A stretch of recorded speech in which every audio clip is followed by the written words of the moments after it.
At 4ZZZ, we acknowledge the traditional owners of the land on which we broadcast. We pay our respects to the elders past, present and emerging of the Turrbal and Jagera people. We acknowledge that their sovereignty over this land was never ceded. And we stand in solidarity with them.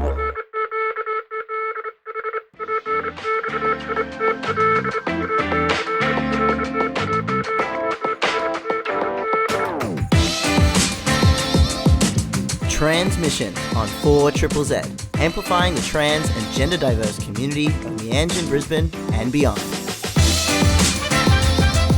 Hello, you're listening to Tranzmission on 4ZZZ, greatest radio station on earth. My name is Ez, I use he, him pronouns. And my name is Elliott, I also use he, him pronouns. It's a he, him gang for the moment. This episode of Tranzmission is packed with conversations around community events, as well as new music and other, I'm trying to think of multidisciplinary performances and experiences, all relating to trans and gender diverse artists and creators. And I'm so excited. We've got a comedian in studio today who we'll be chatting to shortly about their new stand-up gig called Frozen Girl Sperm. I'm so keen to talk about that. I have so many questions and I haven't asked a single one because I want to ask them all on air. But before we get into all the fun things that are happening for this episode, let's get into the week in community news. All right. Elliott, would you like to take it away? Yeah, for sure. So a Queensland psychiatrist has been restricted over online comments on gender. He's been ordered by Australia's medical regulator to stop making public statements about gender following complaints over his online contact.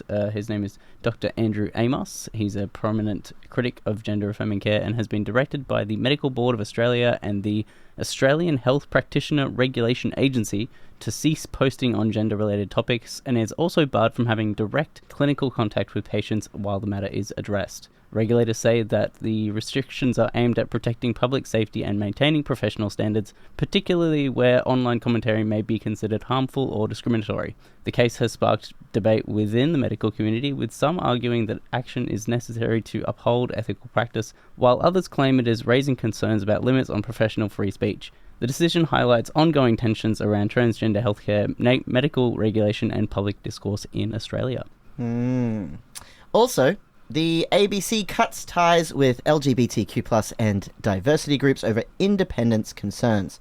The Australia's national broadcaster, the ABC, has ended its membership with several diversity organisations, including ACON's Pride in Diversity program, following an internal review into editorial independence. The decision also affects partnerships with the Australian Disability Network and the Diversity Council of Australia. The ABC says the memberships were no longer providing sufficient value, and that the move is part of a broader effort to maintain impartiality and public trust. The change follows years of political and media scrutiny over whether involvement in external benchmarking programs such as ACON's Workplace Equality Index could create a perception of bias in the broadcaster's reporting. While the ABC insists it remains committed to diversity and inclusion, it will now redirect funding into internal initiatives instead. ACON has responded by stating it does not influence editorial content as debate continues over how media organisations balance inclusion efforts with journalistic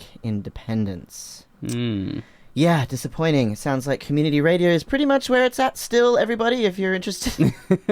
For sure. And we also have... So New York City has established the first LGBTQIA+ affairs office led by a transgender director. Woo! The mayor, Zoran Mandani, has announced the creation of the city's first ever office of LGBTQIA+ affairs, appointing civil rights lawyer Taylor Brown as its inaugural director. The move marks a historic milestone, with Brown becoming the first transgender person to lead a New York City government office. The new office will coordinate LGBTQ+ policy across city agencies, strengthen anti-discrimination measures, and expand protections for queer communities. Taylor Brown, a black, biracial, transgender woman with a background in organizations including the ACLU and Lambda Legal, says she is committed to ensuring New York remains a safe and inclusive city for marginalized people. The announcement comes at a time of heightened national debate over transgender rights in the United States, including concerns about access to gender-affirming healthcare. City officials say the new office is intended to reinforce New York's position as a sanctuary for LGBTQIA+ people and to respond to growing challenges facing the community.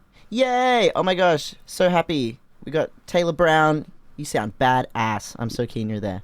Also, Transmasc athletes take podium finish at major Ironman event. A team of Transmasc athletes has taken out third place in a major Ironman triathlon in California, beating more than 200 other teams in the process. Team Iron Transmasc, made up of swimmers, there's things popping up, Shayla Byler, cyclist Chellaman, and runner Cal Calamia, competed in the 2026 Ironman 70.3 Oceanside Relay, securing a podium finish in the men's division.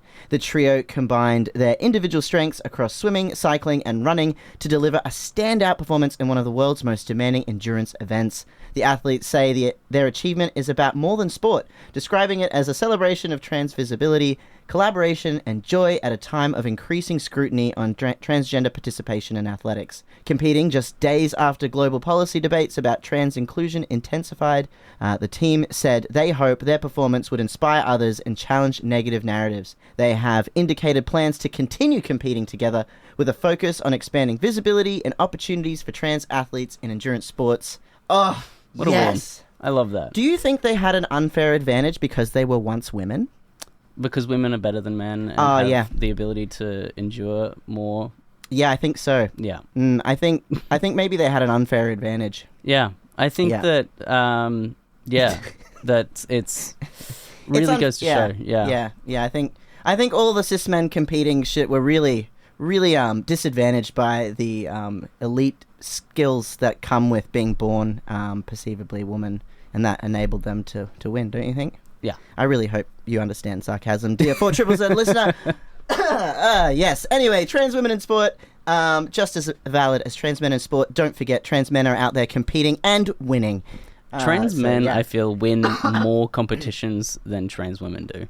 Like, I see more visible trans men winning things. Yeah, well, cis men don't try as hard as women generally. It's true. It's true. This is why watching women's sports is so much more fun. Yeah, watch the Matildas. They're fantastic. We're Sorry, dying. I got things stuck in my throat. We're all good. Okay, we're going to move on to some community events. Frozen Girl Sperm, which is a comedy show at Big Fork Theatre, Friday 24th of April from 7 o'clock. You can get some tickets online. They're $21.80 online. It's a funny show about sperm. Frozen Girl Sperm is comedian Jay Heather's hilarious exploration of having her sperm frozen, but having no plans for it to become anything more than that. So go on and check out Jay Heather at the Big Fork Theatre on Friday, 24th of April, and we'll have a chat to Jay himself and talk all about it. I'm so excited. I'm keen. Yeah. Yeah. What else is going on? Naavikaran is doing the MYSTIQ tour. It's very cool. It's MYSTIQ. It's at the Cave Inn in Wollongabba on the 17th of April from 5 p.m. It's $20 if you're a concession ticket, $30 for standard, and $40 for the allies. You can book online. Naavikaran's MYSTIQ tour comes to Brisbane Meanjin. It's a live music concert in dedication to the power of poetry and queer legacy, conveyed over dance, music, club, poetry, R&B, and rap. MYSTIQ Disco Tech is Naavikaran's latest music offering. It is both a call to action and celebration, a prayer and perversion. We welcome all misfits, freaks, lovers, and magic holders. What to expect? A relaxed, informal poetry night style gathering with music, community, and live performance. Sounds wonderful. We will also be having a chat with Naavikaran later in today's episode, all about the MYSTIQ tour, as well as their new music that they've come out with. Yes, it's good. MYSTIQ.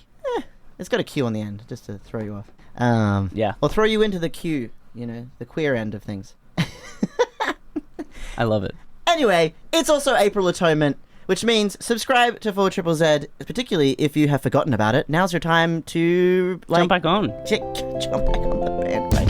So what is April Atonement? It's hard to label, but it's a way you, your art, your band, and your business can support 4ZZZ. Brisbane, Logan, Ipswich, or the Sunny Coast, you're a part of the 4ZZZ circle. Let's work together to keep community and culture strong in our city. So check your sub status. Join for the first time or renew your subscription this April Atonement. You can win some great prizes. It's easy. Go to 4ZZZ.org.au. You're listening to Transmission on 4ZZZ. My name is Ez, he, him. My name is Elliott, also he, him. And my name's Jay Heather. Do it again. Hello, I pushed the my wrong name is mic. Jay Heather, she, her. Have you got me? Yeah, I did it. I pushed the right buttons. Good job. Hi, Jay. How Hello. you doing? Good. How are you all? Oh, we're Thanks so for having good. me. Yeah, so glad to have you here. And I guess we should tell listeners why you're here. I'm do you here. Yeah. Sorry. Yeah. What? So tell us a little bit. What do you do? And what are we looking forward to? So I'm an improviser, comedian, musician sort of thing, and I've got a show coming up. I've got a show next Friday, 24th of April. It's called Frozen Girl Sperm, and it's a fun mix of like comedy, stand-up, sketches, bit of music as well. Just all about my sort of experience with having sperm in storage. And I have absolutely no plans for it, but I still pay for it, and I just get reminded of it on a regular basis. It's a fun time. Hey, have you checked out your deposit? It's doing all right. It's still cold. It's on ice. We changed fridges the other day. It's great. yeah. It's like checking in on a dog at like if you got a dog in a kennel or something. It's like, I want pictures of it, please. Are you taking it out for walks? Like, what's going on? Does it get along well with the other sperm? Is it socializing? Oh no! Don't socialize it too much. No. Keep 1.5 meters, please. yeah. So, Frozen Girl Sperm, stand up. Like obviously, look, few things going on there. Few things going on there. It's about an hour-long show. Mm-hmm. What's going on for this hour? Like, without obviously you can't do. Yeah, I know. Show, It's always but... a hard one to describe. So I've kind of built it around like I've written, there's a few sort of stand-up pieces, there's a few bits from life, so like there's the experience of what it's actually like to go to a clinic and do the deed of freezing the sperm, and I've got sort of some fun I take a very like lighthearted approach, like nothing, it's not a too serious show, it is sort of talking about the experience of that, also the thoughts of like, I think everyone gets question, do you want kids someday? Like, yeah, no one's gotten through life without that question, and I think that's a very kind of, how to put it, universal experience of everyone. So yeah. I kind of explored that in my own little unique perspective of this reminder that this is here, sitting there, going like, what's it there for? Because if I've just kept it there and I have no plans for kids, then I've just paid for the privilege for 8 years of keeping this bodily fluid cold. Like, there's nothing else to it. So, yeah, I sort of jump around that, a little bit about my queer experience through transitioning, all with this just kind of lens around that. It's just a fun time. How long you been doing comedy? Is this the first show Yeah, for you? this is kind of my debut full hour show. So I've been doing improv for about 4 years at Big Fork Theatre, which is just great sort of community. It's allowed me to sort of get into performing and kind of find like, oh, I can actually do this. And then I did a half-hour version of this show last year with a friend of mine, Caitlin. We just did sort of a split bill. I sort of gone, oh, okay, this is fun. And then I thought, I'm going to do it. I'm going to make a full hour out of it. That's awesome. Yeah, I'm super excited. Debut hour-long show. It's the Me Show. Everybody come see it. Yeah. And so what's comedy like, like as a trans person? Because I feel like I get algorithms now where I get so many trans comedians and they're so funny and they're making such great content. And I'm like, oh, trans comedians, where the hell are you? It's so fun. Yeah. It's so good. How are you finding arriving at the station? It's interesting, actually. So, like, at Big Fork, there's a bunch of queer people. Like, it's a queer environment. It's great. I love it. And I think getting into that and getting into improv is you're playing with, like, being different people, being in different scenarios, and you end up playing around with gender a fair bit because, like, you're not going into a scene always as, like, the gender you are if you don't want to, and you're just mucking around. So I think it's just a really sort of fun to bring that sort of different perspective. It can be a little bit like sometimes you don't want to bring full queer into it and you just want to bring observation about life, and sometimes you do, and it's great. That's awesome. And do you find when you were doing your impromptu, like, Do you go to like what's it called, where you go to comedy nights and you just like Oh, like crowd worky sort of things, is that what you're talking about? Or no, like, you know, you go to a comedy club and you just sign rock up on the and do night and you stand-up. just go up and do a stand-up. Oh, like open mic stuff. Open mic. Yeah. Oh my gosh. I actually haven't done Got there too yet. many open mic things, so I've They done terrify me. Yeah, look, they're a whole different ball game sort of thing. Like, it's such a different sort of crowd and environment. You've got to get like this sort of crowd of people just drinking and eating food to be on side of like Like, at the Pig I'm and saying Whistle. some funny things here. Where like I really do like the kind of I like to write my comedy and sort of have it like I do like improv, but like in this show, it's all written stuff that I've kind of really like nailed down and played with. Fine tuning. Fine tune and Yeah, sort yeah. of there's a bit more of a thread through it, whereas I feel like the open mics or the 5-minute sets, like you got that have that real punchy little things, and it's a different show to that. I do want to get better at that 5-minute ones as well, but Those are so scary, I think. Those, like, you know, one-liner, punchlines, moving on to the next, and, like, also then anticipating, you know, the crowd to not even land anything, and then you're just standing there sweating, looking so... I'm like... whereas if I do that on radio, no one sees me. So that's my logic. Yeah. They can't see me sweating all the time. Yeah. No, but I think with this show too, I love involving a little bit of my music into it as well. I think it's really nice to have it's split up. The songs I've written into it aren't always that funny. They're not like supposed to be funny. I just kind of like the change in mood to everything and kind of involve like the change in like some things. People are laughing, some people are like, oh, that's just nice of music, and yeah. Is this some music that you've recorded previously, or will this be like a live element?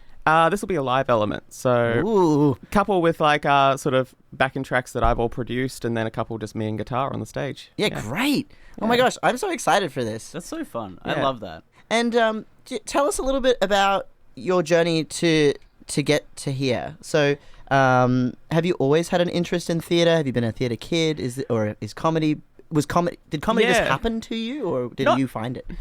Not exactly. I think comedy's always been something I've loved growing up, like watching ABC, watching all the sketch shows on TV and stuff growing up. And that's always been there. Of like, I've always been drawn to comedy versus probably any other genre.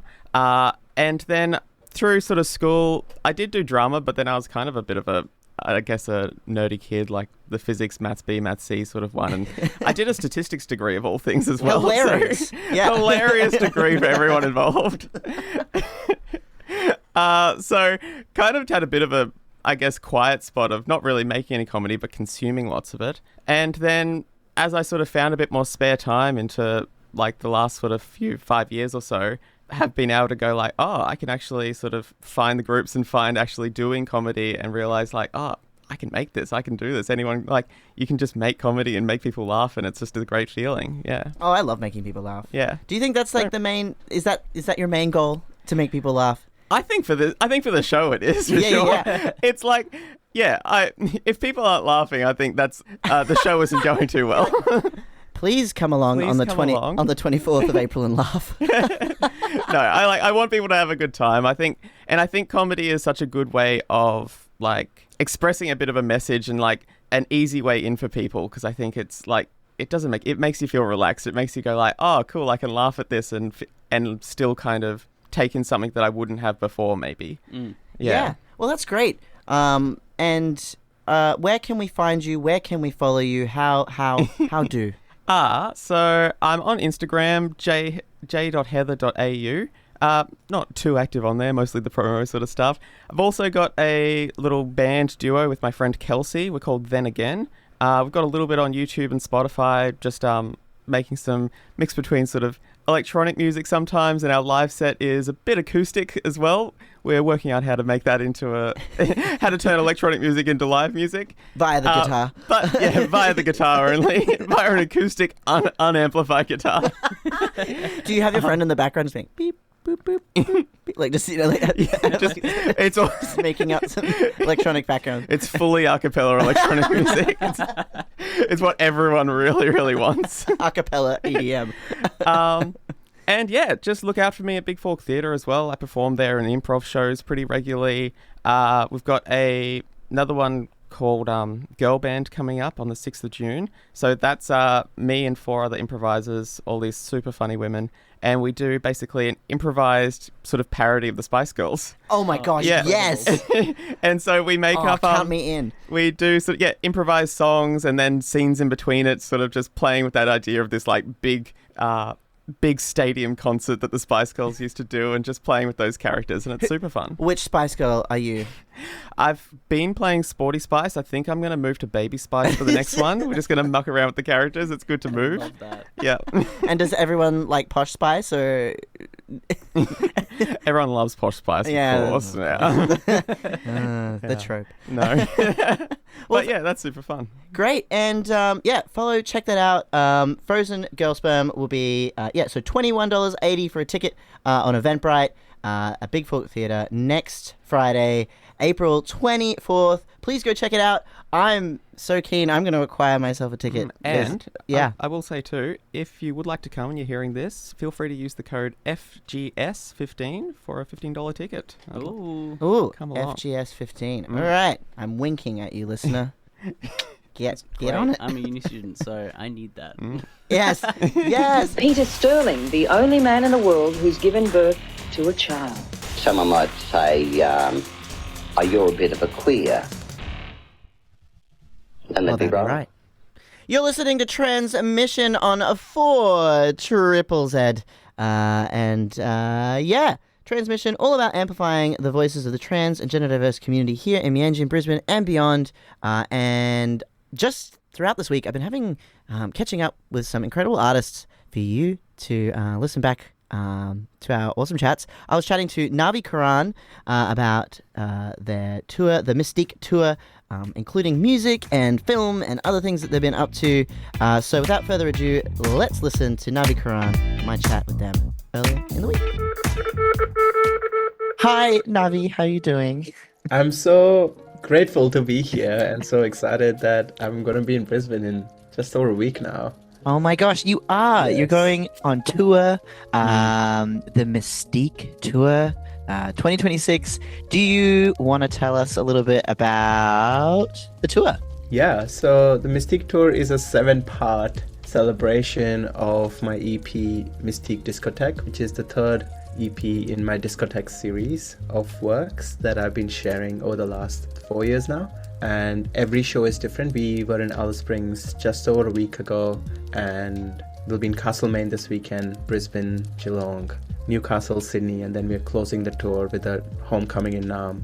Every show in the tour is different to accommodate and give flowers to the various aspects of queerness that is keeping us strong at the moment, all the way from music to the legacy of trans folk, to fashion, to being together with humans and family and children. And I'm so excited that I get to do this work in this time when, it is becoming increasingly inaccessible to be an artist, and a public artist at that. You're so talented and intersectionally talented, which makes sense that you are bringing this multidisciplinary tour and keeping it different at every venue that you travel to. Do you want to tell us a little bit about what inspired you to have these different intersections at your different shows, these different disciplines? Part of the reason is that I happen to be in really beautiful connections with a range of artists that do all the way, do things like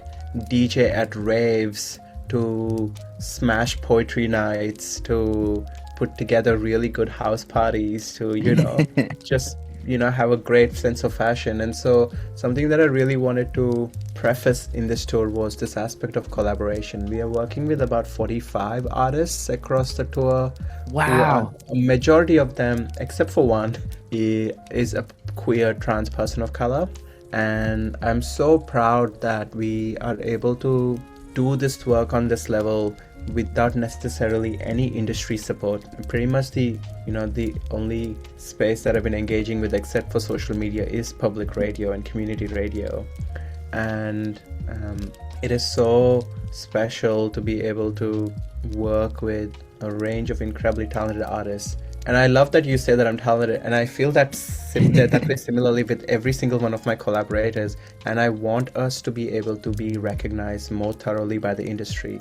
A majority of the artists I'm working with have been doing this for over 10 years, and it's insane that we don't receive the recognition. And so part of this tour and part of wanting to do a different show every night is also to show the versatility of our work and what, inspires me, inspires them, and brings us all together.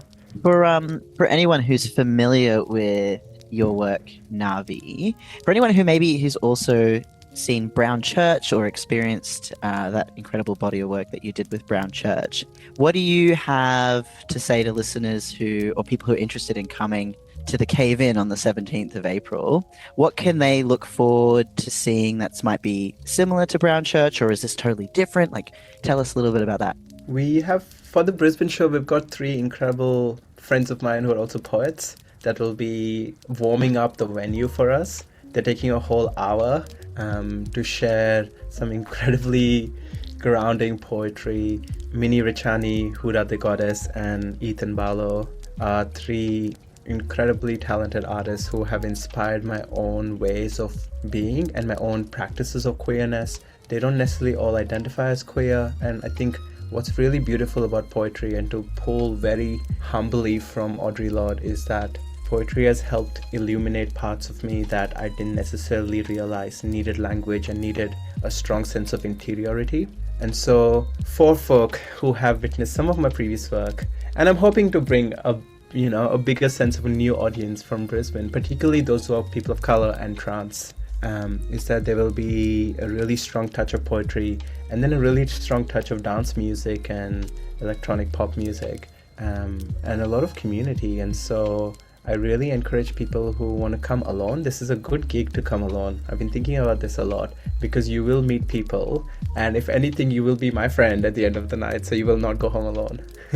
Oh, and you have a tendency to bring people together who are just so wonderful and willing to say hi to and make hi to new people and make connections. So I think, if you're contemplating whether this is a gig for you, it's a gig for everyone, that's for sure. So also, you've got in one of your posts about the tour, you said it's club, it's dance, it's R&B and rap, it's house. It's like everything, right?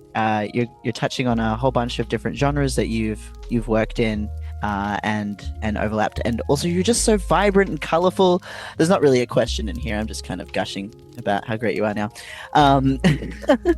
But thank you. Yeah, so what have you been working on? Is this all leading up to, is there going to be an album launch out of this? Is there, what other aspects or things are you pulling on for this incredible tour? So last week on Trans Day of Visibility, I shared my EP. It's called MYSTIQ Discotheque. It's only available on Bandcamp, and all of my portion of the royalties will be donated to Beyond Bricks and Bras to support trans. Oh, that's amazing! Yeah, it is. I'm really lucky that I'm at a place where I can afford rent, and I really want my art and my work and our work to liberate anyone that they can, not from necessarily like a white savior perspective, as much as I know that when someone else is free, that adds to my liberation. The EP is out on Bandcamp, and so you will find it under my name, Naavikaran. It's a 6-track project in 4 languages. I've covered 2 of my favorite tracks from South Asia, and so the project in itself is this really beautiful, noisy sentiment to trans rage and to the range of experiences that trans femmes experience.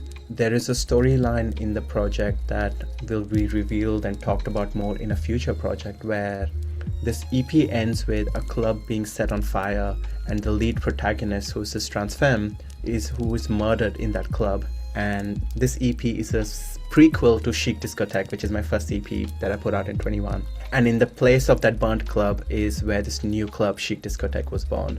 And I'm really inspired by this idea of fire as an element that destroys but also renews. I'm in a phase of my life where I've experienced such deep levels of grief, and I think we're all experiencing various levels of grief that is interpersonal, grief that is intergenerational, grief that's ancestral, grief that's global. And I want this music to offer a place of solace for people that will maybe need some more.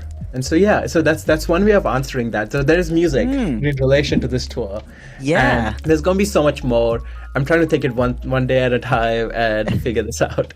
It's interesting. I feel like you're trying to potentially, and you can correct me if I'm wrong, but it sounds like you're trying to create an event that inspires the intersections of all the experiences that trans people of color experience every day, and the wide range of things that we're experiencing in a world that's becoming incredibly divisive and quite dangerous for trans people. You're trying to make something, I feel like you're trying to make something that's going to be beautiful, the beautiful story of our life, even though there may not be peace everywhere in the world for us. I think there's power in trans ego, and not in a way that is self-centered as much as that is community-led. And for community by community, I think now more than ever, it's really important for trans folk to be loud, to be bold, and to really demand for our needs and to speak for what we need. And I think that for me, music is a way of doing that, and movement and fashion and club is a way of doing that. Food is a big part of that for me. You know, Brisbane is so close to my heart because it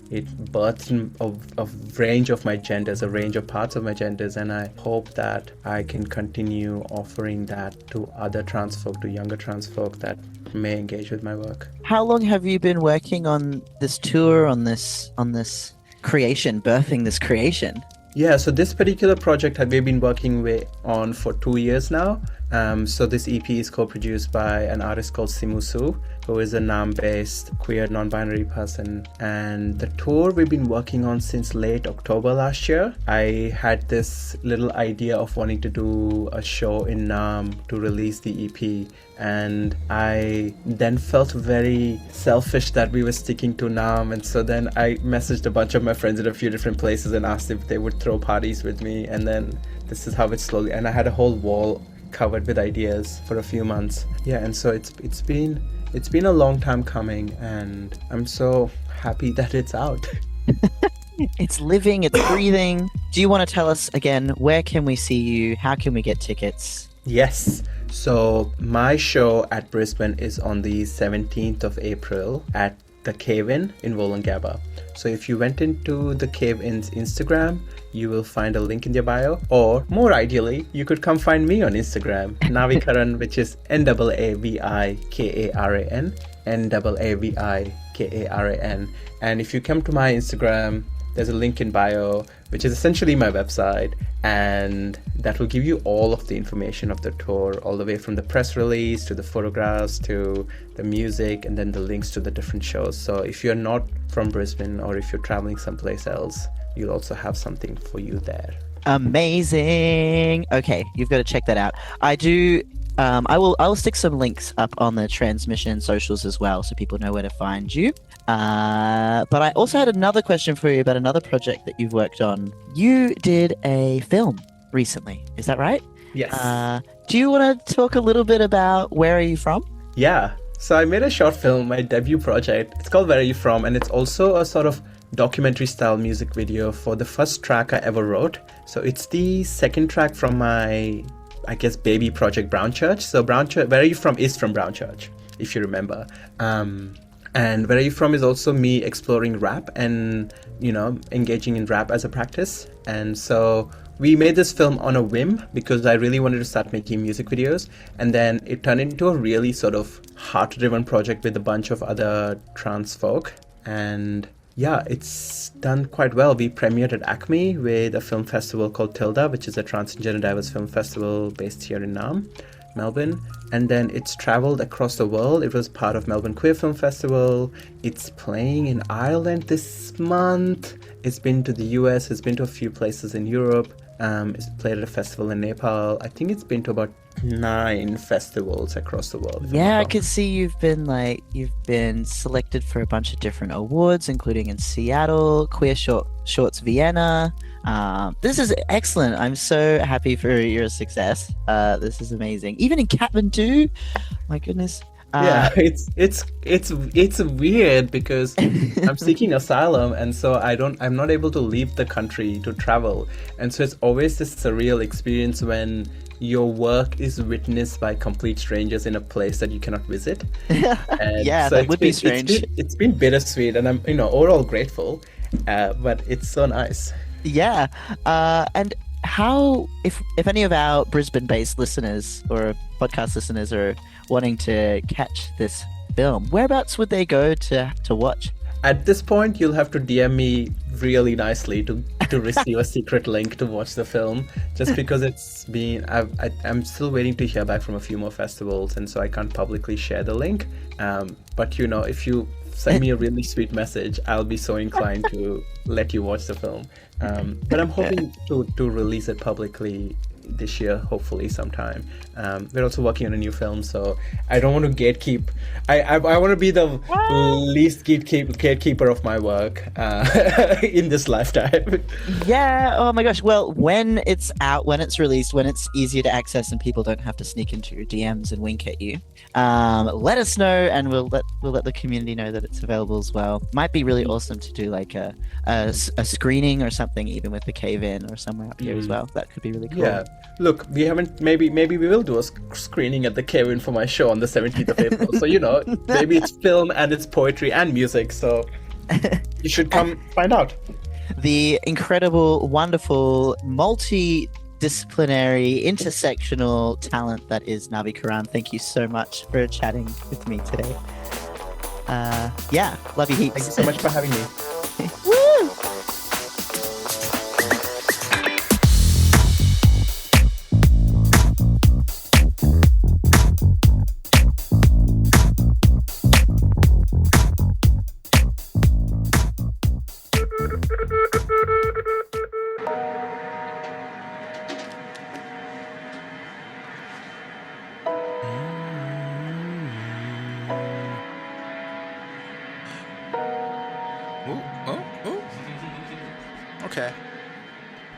Okay, let's do this.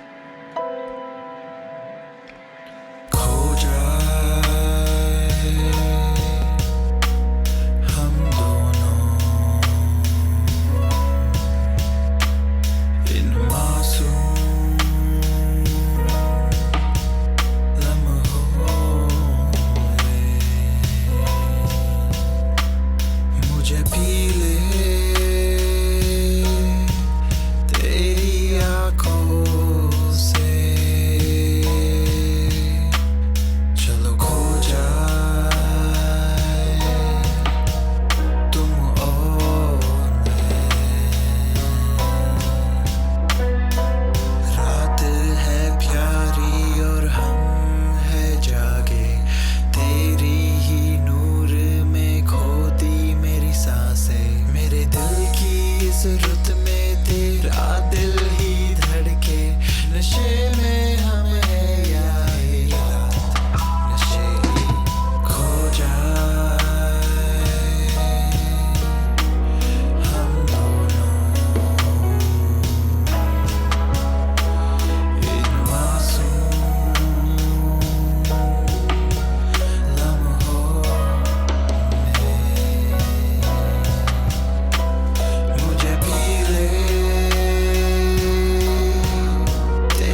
That there was KHO JAYE by Naavikaran. You're listening to Tranzmission on 4ZZZ. My name is Ez, he, him, and you're listening to Trans Music Power.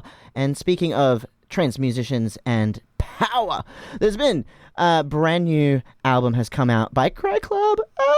High Voltage Anxiety, which came out the end of March. I love it so much, and I love it so much that I tracked down the band and made them have an interview with me. Although they weren't held at gunpoint. They wanted to be here, but it was a bit of fun. Anyway, so I chatted to Cry Club early this morning. In fact, at 7 a.m. they got up early for me so I could get them to you today, listener. That's how wonderful they are. Heather and Jono are fantastic. So I'm just going to push play on this, and yeah, thank you so much for tuning in to 4ZZZ. Well, so nice to have you here, Heather and Jono. I am such a big fan of both of you. Can you please tell us who you are? Like, what is your band? Who are you? We're Cry Club. Hi. I'm Jono. I'm Heather. And we were a pop band. We became a rock band. And now we're kind of an industrial band. Yeah, you've been through some iterations. I've definitely witnessed some of that journey. Now we make like gay noise. We're a gay noise band. That sounds like pretty on brand, actually. Gay noise, Cry Club, and it's also you've just released a whole new album. Do you want to tell us a little bit about High Voltage Anxiety? High Voltage Anxiety for us, I think, is kind of us at the most us. I think as bands kind of continue, either they try and soften their edges to become more accessible to a broader audience, or they refine down to like a stronger representation of themselves. And I think that's kind of what we've achieved with this record, where there are a few pop songs, but for the most part, where the record is kind of existing in a space of like, oh, this is scratching the itch of who we are as people a lot more specifically than our previous stuff. Not that I dislike our previous stuff at all. It's just that this feels like the closest we've gotten to sounding like final form Cry Club. Yes, over 9,000. You're looking for that kind of... you're finding yourself through the journey of the music that you're making, essentially. Yeah. I genuinely was looking for the Cell meme of like the different evolutions of Cell from Dragon Ball Z and trying to do that with the records. I ended up finding a SpongeBob one instead. Well, Heather doesn't not look like maybe Vegeta in the album cover for High Voltage Anxiety, so there might be there might be some power hoarding energy vibes going on in the Definitely. I'm like waiting. I just realized. Squinting with intensity. It's squinting so loudly it can be heard on radio. It's over 9,000! I'll add a sound effect, like static or something for you. I could wrestle real quick. Yeah. But, it's like, I think we're both quite easy to read people, I think. Me, like, more so, I think. And you kind of end up just making the music sound like what you're feeling. And I think it always gets, like, every time we're like, we've written these angry songs and they're kind of pretty specific, but they probably won't be relevant when we put them out, and then everything kind of gets worse. Oh, no. And they're still relevant. So, it's like brutal. What are the kinds of themes that you're touching on in this record? I think for us, it's like a big thing of like navigating like the current, like to be online and to exist in the current day and age is to be so overwhelmed with incredibly important information and the least important information in the world, and the two things sit next to each other. Like, you've got, okay, there's a genocide happening in the world, and then you scroll one step down and there's like a post with infinite more interaction, and it's a link to a Google Doc of some cancelled person you've never met on an online space you've never interacted with. Or it's someone like wildly misunderstanding the pit Oh my god. Misunderstanding the pitch? Yeah. Oh my god, that's an entire thing on Twitter. It's Okay. just people. They're obsessed with the pit, and I'm one of very few people, I think, with media literacy. I think 1% of the viewership of that show, at least on the like online fandom space, they're writing. Obviously, they're already writing fan fiction, but they're writing fan fiction of the show that they are interacting with, like in real time, and which, funnily enough, I think is like kind of a thing that exists in so much of our like reality currently, is that people are taking information in and going, how can I make this affirm my worldview? Yeah. The echo chamber. Yeah, but even like to the point where it's like, oh yeah, we're talking about it in a TV show, but then it's like, okay, something happens in the news, and then suddenly this is confirming my perspective of reality, even though it was like had nothing to do with whatever prejudices this person walked into watching that thing with. It's crazy. So that's kind of like when I think about the record, like I think about it from that angle of like, how are we supposed to balance all of this? Yeah. This is genuinely absurd to ask the human brain to hold all of this at the same time. Yeah, and also inevitably inducing anxiety. It's a hot mess. It's a hot mess out there between like the rise of fascism and genocide and all the things that queers and trans people are experiencing. Yeah. How does transness and queerness inform what you're creating?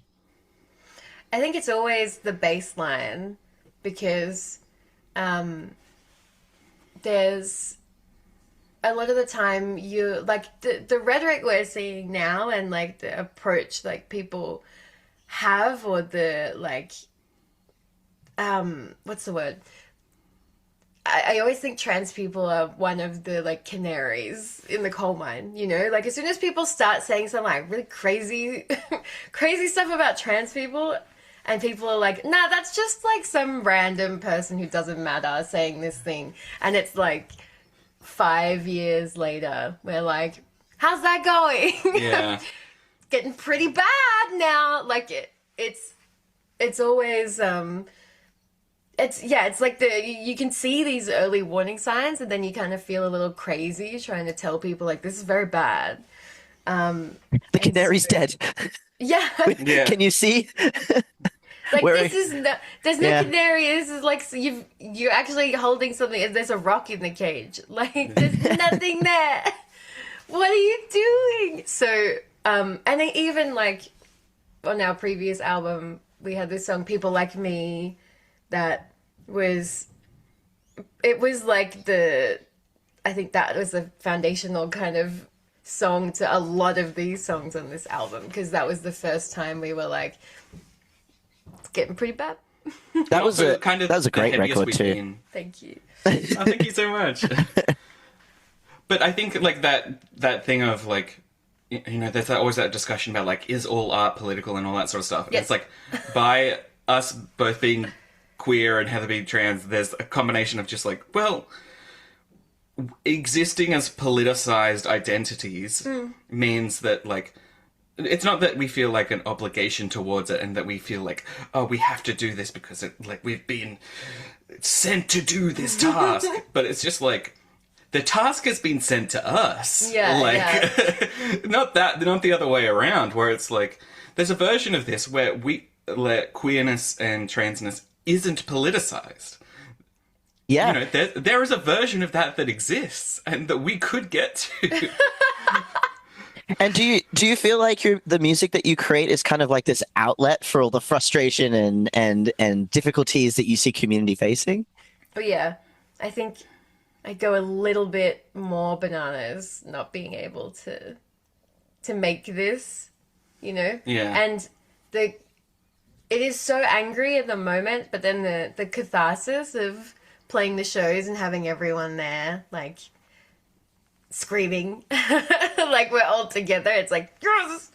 Yeah. And you have such an epic presence as well with a live performance, and it's very tangible from the audience perspectives of being able to scream with you. So I appreciate it. Yeah, it's all about the live show. It's like one of the best things. And like you have this like one moment of writing the song, and then when you get to play it over and over again, you get to like, I don't know, you have that moment of writing it again, but then it changes and changes and changes, and like every time you hear people singing it, you kind of find something new in it, even if it's something like you're really, really angry about. There's always, I love playing them live because there's always that little, I don't know, this little feeling of like, hopefully one day it won't be so angry. Like maybe we won't be singing this with like such urgency. One day you'll wake up and I was just going to say, one day you wake up and you're just like, when did we get a banjo acoustic version of this track? Like it's like now it's a love song, you know? Like, yeah. It's an ode to a time that was, or remember when? Yeah, and I guess like it's also so hard for us to, I don't know, to kind of do anything else. Like we could be like, yeah, everything's bad. Let's make like an escapist kind of thing, but I don't know. It's not possible. I don't think that would have any connection to our process at all, because it's like you'd have to be in like denying reality. Yeah. In a way that I don't think we don't really have the luxury of that. Yeah. Yeah, I mean, your music is about the very valid feelings that you're experiencing as well, right? Like it's, I personally find why I really like listening to Cry Club is because you give me something to cry about, right? Like it's this outlet for what's going on that I think a lot of us are experiencing as trans and queer people. And also, I think your music is like quite high up the pole in terms of quality of noise, quality of production, and just every album seems to be like a stepping stone to a more authentic version of your band, which is amazing. Huge fan here at 4ZZZ and at Tranzmission. Yeah, we love. We're so proud of this one. We self-produced it too, so it's like, this is us. Yeah, I was watching your journey on Instagram, you guys in studio, and you're very active on socials as well, so which is great. So for anyone listening who'd like to check out Cry Club, you can totally do that. You can head to their Instagram page, Cry Club _ can't miss it. Also, when are you guys? Are you thinking of coming back to Meanjin? Are you going to come back to Brisbane? Yes. Absolutely. I think the idea was like there's the classic process, which is like band releases an album and on that day they announce the album tour. Bing bang bong. Like, and it's this whole thing, and it's like when we were getting close to things, there's a song from the record called For Your Health that's about like burnout and how all of this can just like grind you into the dirt in some capacity. And it was just like, yeah, we could do that, or we could actually like take the advice that we have released as a single and go, you know what? If the tour happens in 6 months, that's fine. Yeah. Like this. Yeah. Whether you're there in a week or whether you're there in 6 months, I'll be there either way. So, there we go. Yeah, and you've got lots of fans here. We love. Yeah, it's always a good time. Yeah. Great. How can listeners find your album, purchase your merch, support you? Where you at? You can find us anywhere on socials. We actually built like a whole website to buy and download, to buy merch and download the record and all of this sort of stuff. Separate from like places that we're going to take a big cut and all that sort of stuff. We have our own thing. Independent. Yeah, Yay! Independence. How cool. So just being able, like, so you can find, like, if you go to our website, the very first link is to, like, the merch and the album. We've got tons of copies of the vinyl that we can ship out. We're doing all of that ourselves this time, so amazing. Shipping it out from home. Yeah. Amazing. I'm just gonna hold my my signed Cry Club album. Hell yeah. I need to check if I spelled my name right on that one. I did. There's one record out there with a very poor spelling. No, there's like 5. Did you add 2 E's or was it? No, it's like I miss a letter because there's I'm left-handed, and so I just will like loop, but I can't see what I'm writing as I'm writing it. So I kind of just close my eyes and pray, and then look at it and go, I spelled that really wrong. So yeah, if someone gets a record from Heater, that's what's going on. Heater and Jono, members of Cry Club. Well, thank you so much, both of you, for coming and chatting with me this morning. I can't wait to share this interview with listeners. And yeah, we're keen to listen to more of your music. I'll be playing.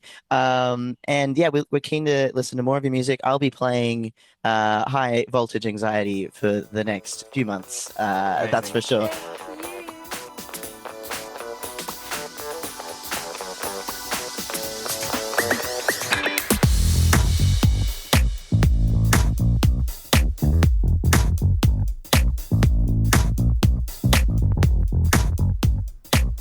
Yo, that there was my interview with Cry Club earlier this morning. Oh, so good. Such good people. And thank you to Rob for texting in saying I was not expecting this level of metaphysical and moral philosophy during the album interview, but it's fantastic. Yeah, well, that's what you can expect on 4 Triple Z's Tranzmission. We're now going to listen to For Your Health by Cry Club. Language and content.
Oh, Cry Club.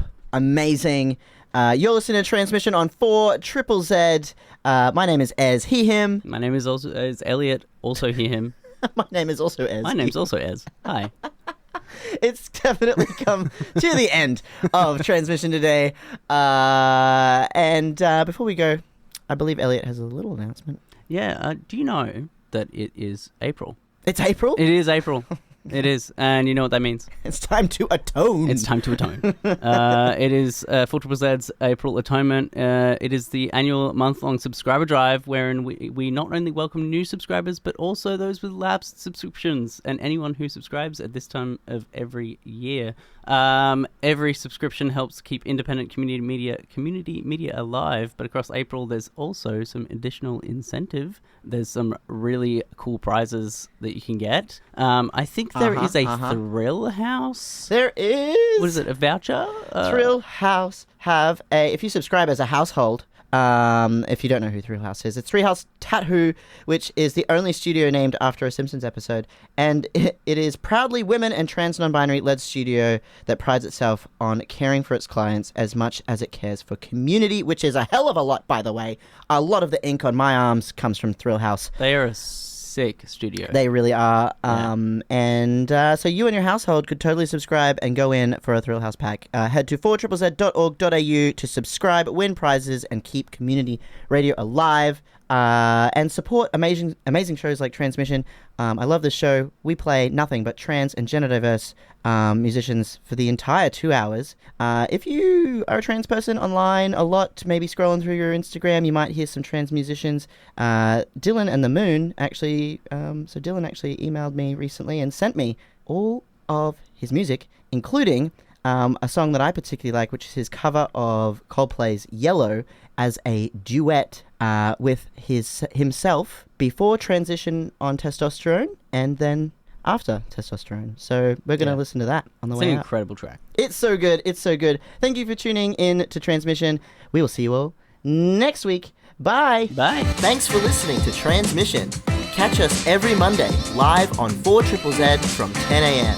or listen to our podcast on the Community Radio Plus app.